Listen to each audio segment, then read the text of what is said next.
AI한테 물어봤는데 결과가 늘 어딘가 별로인 적 있으시죠?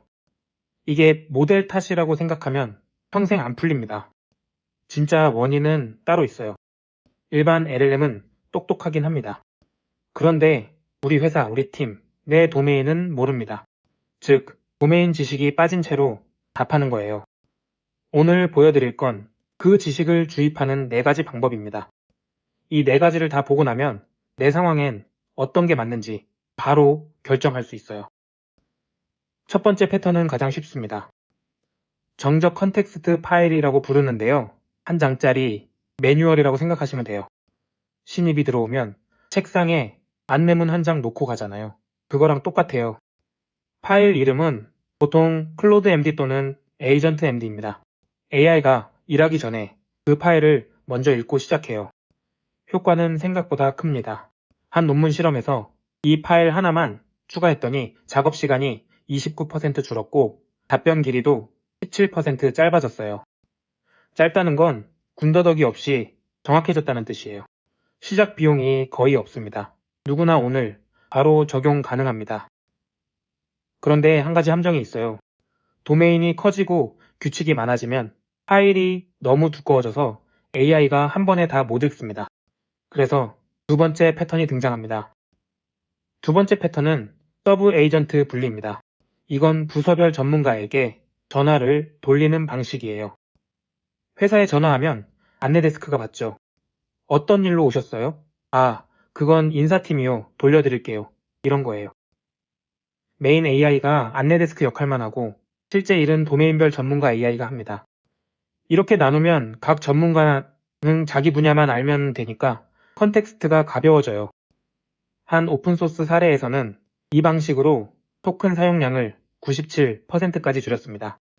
스위프트, 코틀린 같은 언어별 전문가만 165개를 미리 만들어둔 프로젝트도 있어요. 헬스케어 한 분야에서만 하위 에이전트 51개를 쓰는 경우도 있고요. 다만 함정이 있어요. 대라봉이요. 안내 데스크가 전화를 잘못 돌리면 엉뚱한 답이 옵니다. 그리고 부서끼리 협업해야 하는 일은 이 구조로 표현이 잘 안 돼요. 그래서 세 번째 패턴이 나옵니다. 세 번째 패턴은 온톨로지, 다른 말로 지식 그래프입니다. 회사 조직도 한 장 본 적 있죠? 누가 누구한테 보고하고 어떤 결제가 필요한지 그림으로 그린 거. 거기에 업무 규정집까지 합친 게 온톨로지예요. 대표적인 형식은 4단계로 흐릅니다. 대상이 뭔지, 어떤 행동을 하는지, 어떤 규칙을 따라야 하는지, 어떤 제약이 걸리는지.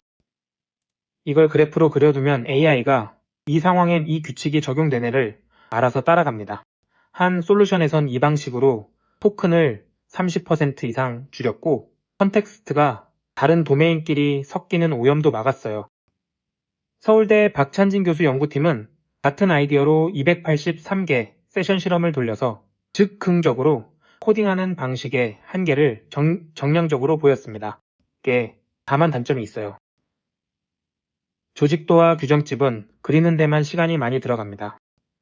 회사 정책이 매주 바뀌면 그래프도 매주 다시 그려야 해서 유지가 어려워요. 그래서 마지막 가장 진화된 4번째 패턴이 등장합니다. 4번째 패턴은 런타임 아래기 주입입니다. 이름이 어렵지만 비유는 간단해요. 매번 필요한 책만 도서관에서 꺼내오는 방식입니다. 앞에 3가지는 미리 다 준비해두는 방식이었어요. AI가 질문을 받을 때마다 그 질문에 필요한 지식만 그 자리에서 검색해서 가져옵니다. 이건 반대예요. 이 방식으로 도메인, 특화 벤치마크, 정확도 8.6% 올라갔고 에이전트 작업 정확도는 10.6% 향상됐습니다.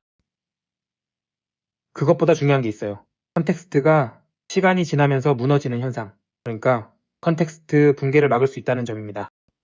대화형 에이전트 전용 솔루션도 나와 있고 매턴마다 도메인별로 좁혀서 주입하는 도구들이 활발히 나오는 중이에요.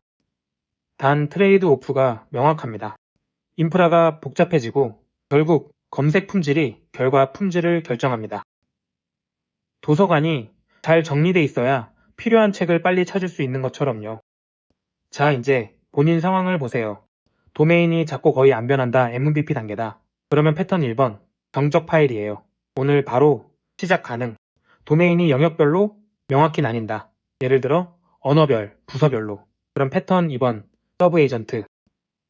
비즈니스 규칙 복잡하고 의도와 제약을 그래프로 그릴 가치가 있다. 그럼 패턴 3번, 온톨로지. 도메인이 크고 정확도가 최우선이다. 그럼 패턴 4번, 런타임 RAG. 중요한 건 이 순서가 정답표가 아니라 시작점이라는 거예요. 대부분의 실무 시스템은 결국 이 네 가지를 섞어서 씁니다. 정리하면 AI 결과가 별로인 진짜 이유는 도메인 지식 부재였어요. 그리고 그 지식을 주입하는 방법은 네 가지였습니다. 한 장 매뉴얼, 부서별, 전화 돌리기, 조직도와 규정집, 도서관 검색.